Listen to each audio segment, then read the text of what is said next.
চমকের মন্ত্রিসভা, বাদ পড়লেন বিএনপির হেভিওয়েট নেতারা। দীর্ঘ 2 দশক পর রাষ্ট্রীয় ক্ষমতায় ফিরে চমক দেখাল বিএনপি।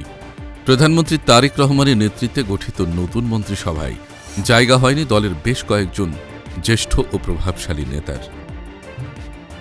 মঙ্গলবার শপথ নেওয়া এই মন্ত্রিসভায় নেই স্থায়ী কমিটির সদস্য নজরুল ইসলাম খান, ড খন্দকার মোশাররফ হোসেন, ড আব্দুল মঈন খান, মির্জা আব্বাস, গয়েশ্বর চন্দ্র রায়, সেলিনা রহমানের নাম। বাদ পড়েছেন রুহুল কবির রিজভী, আলতাফ হোসেন চৌধুরী, লুৎফুজ্জামান বাবর, ড রেজা কিবরিয়া ও আন্দালিব রহমান পার্থসহ আরও কয়েকজন পরিচিত মুখ। রাজনৈতিক বিশ্লেষকদের মতে এটি বিএনপির কৌশলগত সিদ্ধান্ত।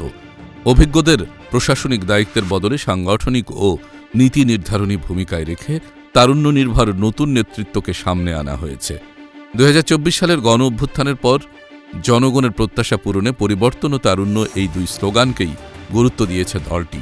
মাঠ পর্যায়ে অপেক্ষাকৃত তরুণ নেতাদের নিয়ে গঠিত হয়েছে এই নতুন মন্ত্রিসভা।